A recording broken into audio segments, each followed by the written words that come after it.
신약성경 1페이지 마태복음 1장 22절에서 23절까지 말씀입니다.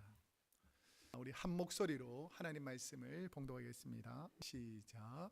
이 모든 일이 된 것은 주께서 선지자로 하신 말씀을 이루려 하심이니 이르시되 보라 처녀가 잉태하여 아들을 낳을 것이요 그의 이름은 임마누엘이라 하리라 하셨으니 이를 번역한즉 하나님이 우리와 함께 계시다 함이라. 아멘. 오늘은 마태복음 1장 22절에서 23절까지 말씀을 중심으로 함께 있어 더 행복한 그분이라는 제목으로 하나님 말씀을 선포하도록 하겠습니다. 함께 있어서 더 행복한 그분이 누굴까요? 예수님. 또 그러면 함께 있으면 더 행복한 분이 누가 되어야 될까요? 감사합니다. 옆에서 신앙생활 함께 하시는 분이에요. 우리 옆에서 우리 지금까지 1년 동안 우리 함께 신앙생활한 우리 옆에 있는 분들 향해서 함께 계셔주셔서 감사합니다. 할까요? 시작. 함께 계셔주셔서 너무 감사합니다. 이 추운 겨울에 외롭지 않고 힘들지 않고 또 하나님 전에 와서 함께 예배 드릴 수 있는 것이 얼마나 큰 복입니까? 오늘은 예수님께서 죄인인 우리, 연약한 우리를 사랑하셔서 그 하늘의 그 높은 보좌를 다 내려놓고 낮고 천한 우리에게 오신 주님의 오심을 감사하는 성탄주일입니다. 이 성탄주일은 하나님께서 인류의 구원자 예수님을 통해서 우리의 모든 죄 문제를 해결해 주신 날이죠. 이때까지 세상 사람들이 우리를 죄인이라 불렀다면 이제 예수 믿고 나서는 우리를 하나님의 자녀라고 하나님께서 인정해 주셨다는 것입니다. 이게 얼마나 감사합니까? 그래서 하늘의 천군 천사가 예수 그리스도의 이 땅에 오심을 기뻐하면서 나팔을 불고 비파와 수금을 켜면서 많은 성도들에게 이렇게 말했죠. 하늘에는 하나님께 영광이 되고 땅에서는 모든 기뻐하는 자들에게 평강이 임한다라고 말했죠. 주님의 오심으로 우리에게 평강이 임하기를 축복합니다. 그러면 성탄절에 누구와 함께 하는가? 참 의미 있고 한 번쯤 생각해 볼 문제입니다. 여러분은 이번 성탄절에 누구와 함께 보낼 생각을 가지고 있습니까? 왜 물어보세요?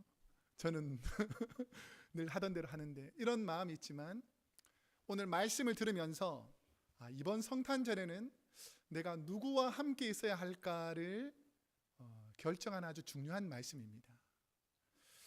제가 설교를 준비하면서 함께 있으면서 행복한 사람이 누구인가를 한번 생각하는 중에서 최근에 한 사진을 보게 됐습니다. 한 90대 노부부가 함께 있어 더 행복한 참 아름다운 모습이라고 쳤더니 이 그림이 나오더라고요. 그래서 얼핏 보니까 이게 과연 행복한 모습인가?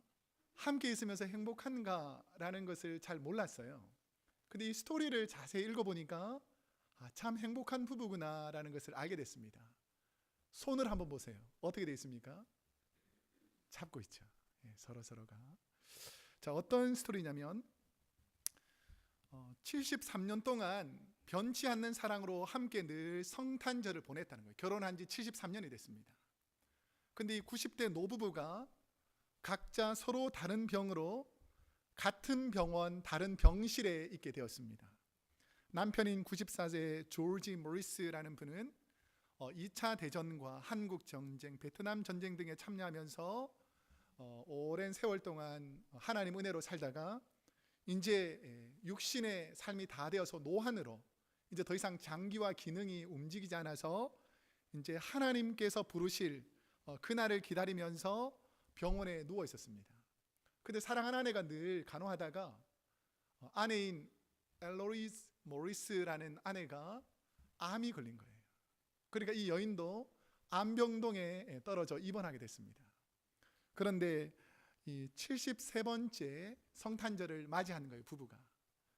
그러면서 로이즈라는 이 부인이 어쩌면 우리 남편과 보내는 마지막 성탄절이 될 줄도 모르겠는데 마지막 성탄절을 남편과 보냈으면 좋겠다라는 마음을 병원에 있는 간호사에게 슬쩍 비쳤는데 이 간호사와 의사들이 회의를 하는 거예요. 이 부부가 마지막으로 함께 있으면 얼마나 행복할까라는 마음으로 성탄절이 다가오니까 이 여인을 남편이 있는 병동 침실로 옮겨가지고 침대를 맞대어서 마지막 순간을 함께 할 수 있도록 허락해 주었다. 그러면서 이 두 부부가 마지막을 함께 있으면서 손을 꼭 잡는 이 모습이 함께 있어 더 행복한 부부라는 제목이 있더라고요.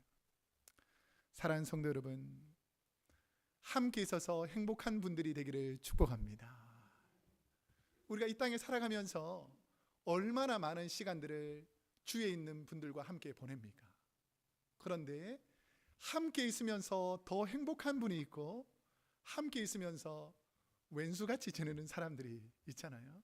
그런데 신앙 안에서 우리는 어떤 사람입니까? 하나님의 자녀죠. 그 지난 지역연합 성탄절 예배 때 목사님이 이렇게 말씀하시더라고요. 천국에 가면 우리가 며칠 동안 함께 있을 것 같아요? 하루? 1년? 10년? 100년? 천국에서 우리가 몇 년 동안 함께 있을 것 같아요? 영원히. 근데 영원히 함께 있을 건데 이 땅에서 매일 원수처럼 싸우다가 천국에서 영원히 살면 얼마나 불안하겠냐. 그러니까 이 땅에서 하나님의 자녀로서 사랑하며 살라라고 말씀하시더라는 것이죠. 여러분, 사랑하며 사시기를 축복합니다. 그러면 우리가 이 땅에서 하나님의 자녀로서 살아가는 것이 어떤 모습이어야 하는가?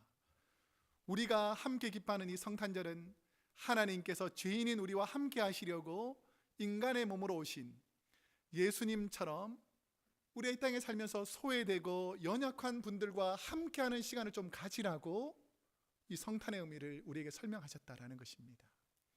그 예수님의 탄생 속에 숨겨진 하나님의 섭리와 계획 속에서 예수님이 이 땅에 오실 때에 어떤 비밀이 있는가? 오늘 본문 22절에 보면 이렇게 말합니다. 우리 한번 함께 읽어보겠습니다. 시작.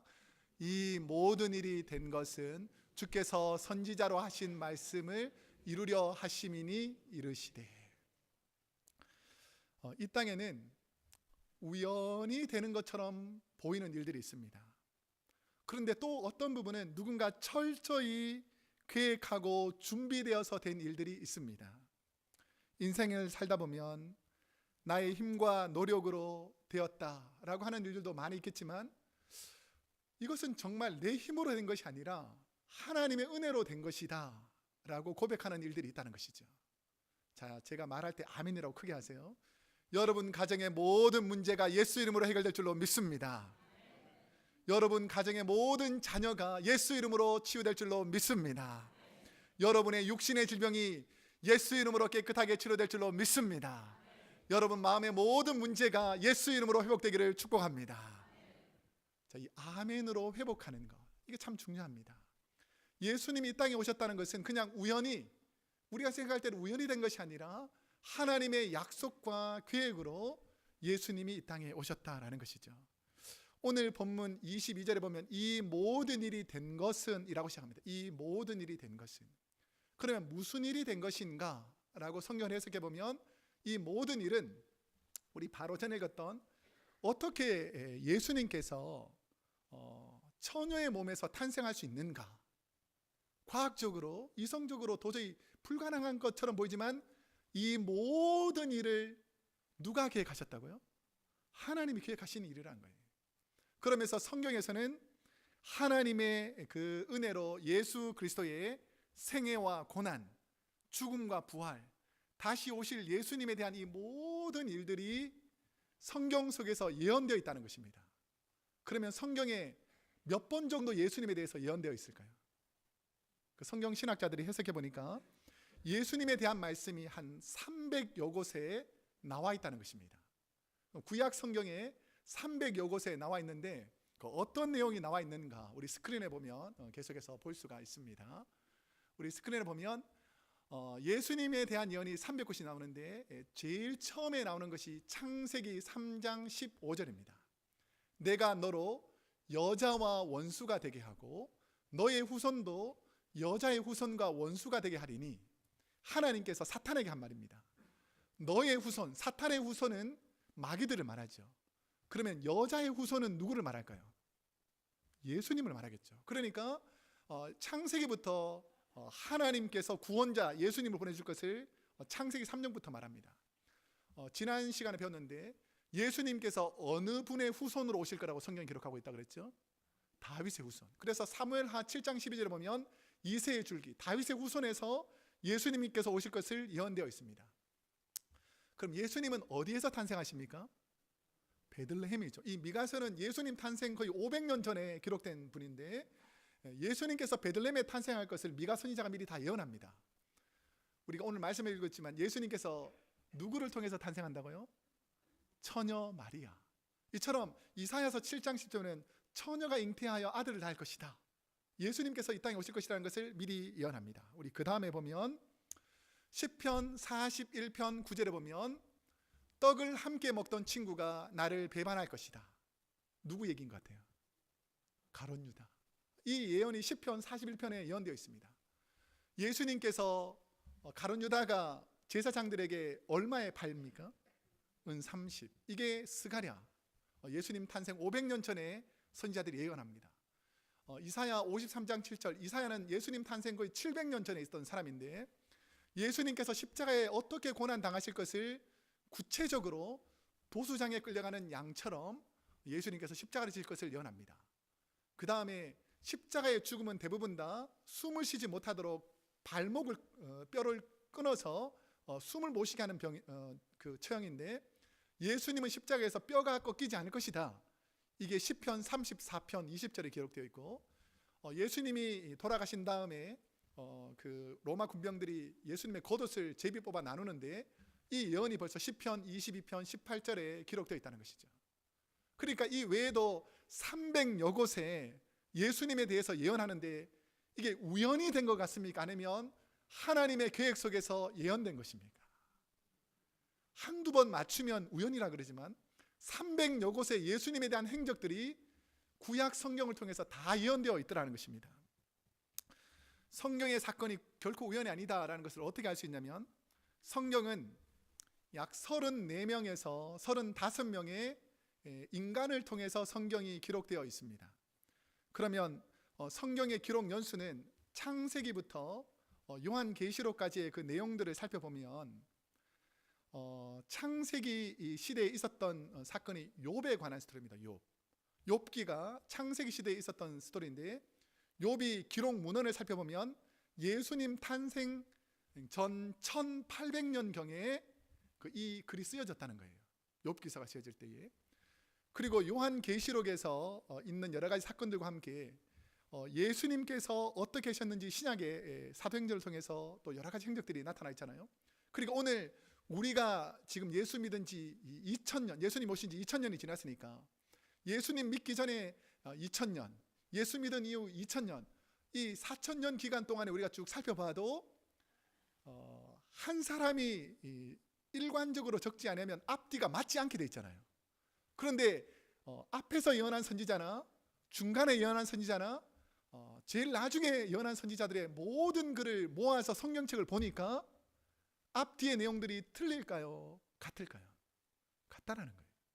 그러니까 이 성경에 있는 모든 예언들이 그냥 우연히 예수님께서 이 땅에 오신 것이 아니라 하나님의 창조의 계획과 은밀한 계획 속에서 주님이 약속하신 대로 오셨다라는 것을 알게 됩니다.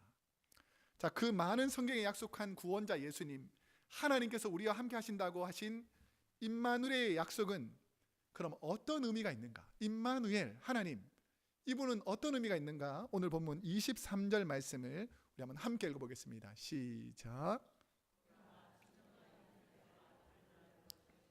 그의 이름은 임마누엘이라 하리라 하셨으니 이를 번역한즉 하나님이 우리와 함께 계시다 함이라. 아멘. 하나님께서 이 땅에 오셔서 우리와 함께 하신다. 이게 바로 임마누엘이라는 뜻입니다. 연약한 자들을 향한 더 크고 위대한 하나님의 사랑, 하나님께서 사랑하는 피조물을 향한 죄로 인해서 죽을 수밖에 없는 우리들을 사랑하셔서 우리에게 베풀어 주신 가장 큰 배려, 사랑, 이것이 바로 임마누엘, 하나님에 관한 것이라는 겁니다. 그 임마누엘은 어떤 뜻이 있는가를 살펴보면 임마누엘은 세 단어의 합성어입니다. 그래서 함께라는 뜻의 임, 우리라는 뜻의 마누, 하나님이라는 뜻의 엘.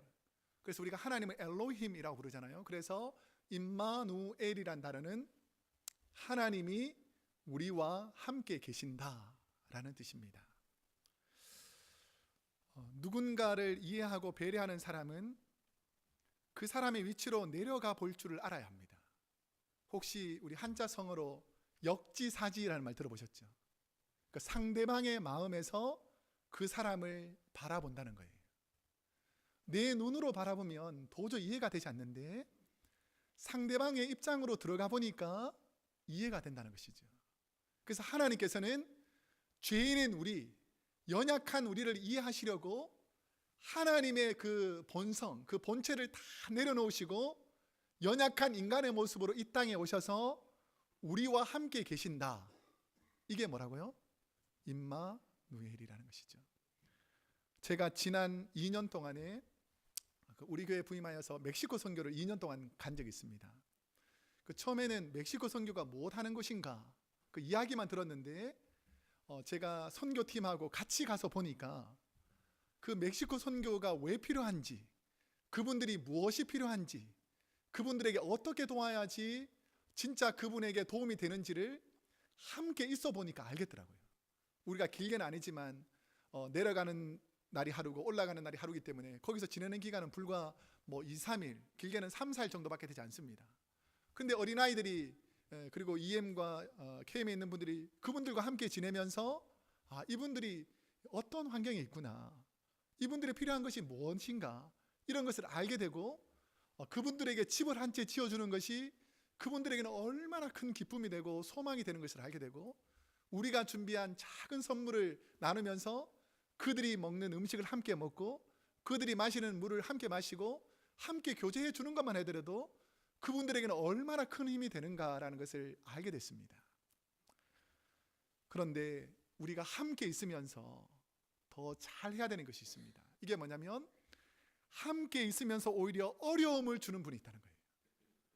우리는 잠시 왔다 가지만 거기서 계속 사는 사람들을 배려하지 않고 나 중심적인 함께함, 그러니까 이분들을 배려하지 않고 내가 먹고 싶은 거 마음껏 먹고 사주고 싶은 거 적선하지 막 사주고 이렇게 하면 이분들은 참 고맙다, 잘 먹는다, 이것만 느끼는 게 아니고 열등감을 느끼게 됩니다.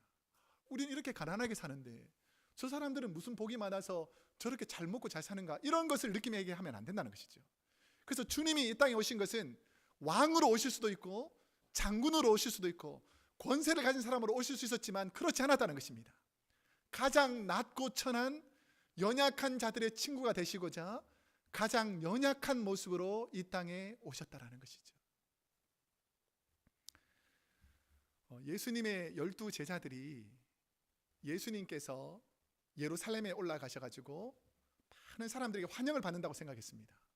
그러니까 종려 가지를 가지고 많은 사람들이 호산나 다윗의 자손이라고 외치니까 예수님의 제자들이 모여가지고 서로 다툰 게 뭡니까? 누가 높아지느냐, 누가 좋은 자리를 차지하느냐. 함께 있으면서 악한 사탄 마귀가 동행하니까 싸우고 다투는 일들이 벌어지더라는 것이죠. 근데 예수님께서 그들의 마음을 아시고 예수님께서 대야에 물을 받아가지고 무엇을 하셨죠? 제자들의 발을 씻기셨죠. 그러니까 함께 있으면서 싸우고 다투던 사람들이 예수님이 이 땅에 왜 오셨는지를 알게 되니까 겸손한 사람으로 바뀌게 되더라는 것입니다. 저는 우리 교회 성도님들이 임마누엘 주님, 그 주님이 함께 하시기를 축복합니다. 주님이 어떻게 하셨는지를 잘 보고 배워야지만 그 삶을 살아낼 수 있다는 것이죠. 그러면 우리가 이 성탄의 계절에 주님이 어떻게 사셨는가를 알기 위해서 23절 말씀을 다시 한번 읽어보겠습니다. 시작. 보라, 처녀가 잉태하여 아들을 낳을 것이요 그의 이름은 임마누엘이라 하리라 하셨으니 이를 번역한즉 하나님이 우리와 함께 계시다 함이라. 아멘.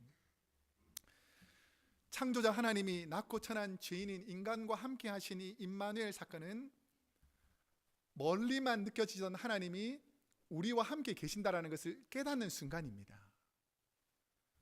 우리와 가장 가까이 오셔서 우리와 함께한 인류 역사의 가장 큰 하나님의 사랑을 보여주신 사건이 임마누엘 사건입니다. 여러분에게 예수 그리스도가 있습니까? 어떻게 알 수 있습니까? 예수님의 사랑을 느끼며 살아야 된다는 거예요. 예수님 옆에 계시면서도 예수님의 사랑을 느끼지 못한다면 이건 예수님과 동행하는 것이 아닙니다. 이제 한 가지 더 여쭤볼게요. 여러분 주위에 있는 분들은 여러분을 통해서 예수님을 느낄 수 있습니까? 갑자기 아멘이 싹 사라졌네요. 아멘은 그렇게 되기를 원합니다. 그렇게 될 줄로 믿습니다. 이런 뜻이죠. 여러분을 통해서 여러분 주위에 있는 분들이 예수님의 사랑을 느끼기를 축복합니다. 여러분을 통해서 예수님이 느껴져야 된다는 것이죠. 이 성탄의 의미는 뭐냐면 우리만 잘 먹고 잘 지내고 호화롭게 지내는 것이 성탄이 아니라 예수님께서 소외된 자들에게 오셔서 예수님이 누구신가를 느꼈던 것처럼 오늘 여러분이 오늘 살아가는 이 삶이 예수님이 이 땅에 계시는구나, 예수님이 나같이 천하고 연약한 사람에게도 관심이 있구나라는 것을 깨닫는 순간이라는 것이죠. 어제 목회자들이 새벽 기도회를 마치고 성탄절 주일 오늘 성도님들에게 드릴 미역국과 보쌈을 준비했습니다. 기쁘죠? 별로 안 기쁩니까? 그 어린아이가 있는 사모님 두 분을 제외하고 우리 폴드백 아르바이트에서 못 오고 나머지 우리 사모님들하고 목회자들이 다 부엌에 모였어요. 그 새벽 기도 마치고 일을 하기 시작했습니다. 미역을 씻고 상추를 씻고 마늘 눈을 자르고 미역국에 넣을 고기를 삶고 자르고, 또 어떤 한 집사님이 미역국만 먹으면 약간 부족할까 봐 돼지 수육을 기증해 주셨어요. 그래서 그 돼지 수육을 삶고 수육을 자르면서 조금 맛도 보고 그러면서 긴 시간 거의 한 11시까지 한 것 같아요. 그러면서 설거지하고 다 마무리하니까 한 11시쯤 됐습니다. 목회자들이 사모님들이 울긋불긋 화를 냈을까요? 아니면 기뻐하고 감사했을까요? 기뻐하고 감사하더라고요. 참 저는 이게 너무 감사했습니다. 서로 다른 환경에서 서로 다른 지역과 경험을 가지고 살아왔지만 주님을 위해서 우리가 1년 동안 받았던 은혜들을 목회자들이 늘 말씀 전하고 기도하고 신방하고 이것도 있지만, 그리고 우리가 그분들과 함께 음식을 나누는 요리를 해서 도와주자, 이런 마음을 가지니까 오히려 기쁨이 있고 오히려 하나님께서 주신 은혜를 경험하게 됐습니다.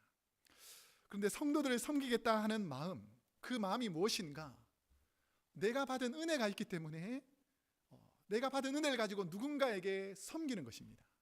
그러니까 목회자가 주일날 얼마나 바쁠까 이것만 생각하는 것이 아니라 바쁨에도 불구하고 누군가를 섬긴다라고 하면 그 섬김을 받는 사람이 얼마나 기쁘고 복되겠습니까? 하나님이 아주 귀한 분인데 하늘에 계시지 않고 연약한 우리를 위해서 이 땅에서 섬김으로 오셨다. 이게 얼마나 감격스러운 일입니까? 그래서 우리가 이 섬김과 사랑이 누군가에게는 주님을 느끼게 하는 귀한 도구가 된다는 것이죠. 제가 최근에 교회에 보니까 부족함에도 불구하고 얼마나 많은 성도님들이 보이게 보이지 않게 연약한 분들을 섬기고 있는지 모릅니다. 여러분, 섬김의 자리에 있기를 축복합니다. 우리 인생을 되돌아볼 때 우리가 힘들고 어려울 때 도움을 주었거나 은혜를 베풀어 주신 분들이 있습니다. 나에게 사랑을 베풀어 주고 은혜를 베풀어 주시는 분들과 함께 한다면 참으로 행복한 성탄절이 될 것입니다.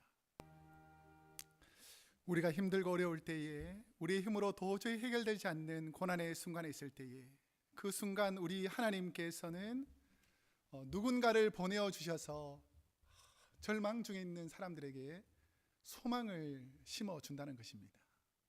나라도 없고 보살펴줄 사람도 없는데 하나님께서 누군가를 보내주셔서 살려주셨다면 그게 얼마나 크고 감사한 은혜가 되겠습니까? 저와 여러분은 어쩌면 소망이 없는 사람이었습니다. 아무도 신경 쓰지 않아도 어쩔 수 없는 죄인이었는데 하나님께서 구원해 주셔서, 하나님께서 우리와 함께 하셔서 우리가 여기 회복된 자리, 은혜의 자리에 와 있는 줄로 믿습니다. 이제 말씀을 맺겠습니다. 지난주에 한 성도님이 연말에 교회에 필요한 분들과 지역의 불우한 이웃을 위해 사용하시라고 우리가 연말에 장로님들 통해서 쌀, 라면 이런 것을 기증받는데 한 분이 그 얘기를 듣고 쌀 30포를 기증하겠다고 연락이 왔어요. 근데 화요일날 급히 갖다 놔야 된다는 것입니다. 그래서 왜 그런가 해서 우리가 감사한 마음으로 쌀을 갖다 놓고 그분에게 한번 제가 전화를 해봤어요. 이 쌀을 기증해 주셔서 너무 감사합니다. 우리 연말에도 사용하고 지역의 불우한 분들을 위해서 제가 사용하겠습니다 라고 했더니 그분이 이렇게 말씀하시더라고요. 제가 주일날 말씀 듣고 하나님께서 이런 마음을 주셨는데 한 주 더 지나서 하면 마음이 바뀔까 봐 얼른 그날 오후에 쌀을 사가지고 화요일날 기증하기로 했다는 거예요. 근데 제가 화요일날 오전에 또 한 분을 만났어요.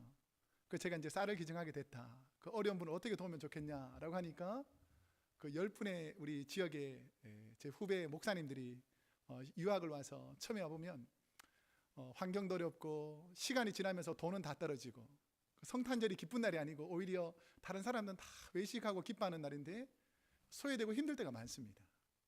그런데 누군가가 김치 한 병 갖다 준다든지 아니면 쌀 한 포대 갖다 주는 게 얼마나 큰 위로가 되는지 모릅니다. 이 돈의 가치가 아니라 누군가 나와 함께 하고 있다라는 것이 은혜가 되는 거죠. 그래서 제가 교육자 수련회 갔더니 이 지역에 목사님 한 10분이 후배들이 있는데 쌀이나 라면이 주면 너무 도움이 되겠다는 거예요. 그 쌀은 10포를 제가 확보했으니까. 그래서 뭘 도와드릴까요 하니까 이분은 또 라면을 기증하겠다는 거예요. 그 제가 10박스 또 기증을 받았어요. 오늘 오후에 우리 김은주 전사님이 우리 신학교에 가서 아마 그 도움을 줄 겁니다. 우리가 이 땅을 살아가다 보면 누구와 함께 있는가가 참으로 중요합니다. 성탄절에 누구와 함께 하느냐, 성탄절에 어떠한 사람과 함께 하느냐, 이게 바로 우리가 하나님의 자녀인지 우리가 은혜 받은 자인지를 알 수 있는 귀한 도구가 된다는 것이죠. 부족하지만 우리 교회가 이 성탄절에 어떻게 할까를 생각하다가 우리 선교부랑 상의를 했어요. 그래서 헤이리에서 고통을 당해서 난민으로 이 미국 땅에 들어와 있는 분들이 있습니다. 그래서 특별히 어린아이들이 굶주림 가운데 쉘터에서 고생하고 있다는데 그 어린아이를 돕는 기관들이 있더라고요. 그래서 우리가 매년 성탄절이 되면 성탄절 헌금은 우리 교회만을 위해 사용하지 않고 이 성탄절 헌금을 통해서 어려운 사람들, 소외된 사람들에게 우리가 도시락 같은 것을 만들어 가지고 그분들을 많이 돕는 일들을 하게 되었습니다. 그리고 우리 교회 내에서도 누군가는 말할 수 없지만 가정적으로 어려움을 당한 분들이 있어요. 근데 자존심이 있으니까 누구한테 도움을 청할 수가 없잖아요. 근데 목회자가 알고 있기 때문에 아무도 모르게 우리 재정부장님, 교구 담당 목자, 그리고 저하고 3명이 모여가지고 그 재정실에도 이름을 알리지 않고 구제 1, 구제 2, 구제 3에서 그분들의 이름을 공란으로 두었다가 제가 조용히 그분들에게 연말 연시에 나눠드립니다. 근데 그분들이 얼마나 이 작은 나눔을 통해서 하나님의 사랑을 깊이 경험하는지 모릅니다. 저는 우리 크로스웨이 교회가 이 성탄절에 우리만 기뻐하는 교회가 아니라 지금도 하나님의 사랑이 전해지면 기뻐하고 즐거워할 소외된 분들과 함께하기를 축복합니다. 우리의 삶을 되돌아보면 다 하나님의 은혜죠. 지금까지 온 것도 하나님의 은혜죠. 그 은혜를 하나님께서 허락해 주셨다면 그 받은 은혜를 은혜가 필요한 사람들에게 나눠주는 복된 성탄절이 되기를 축복합니다.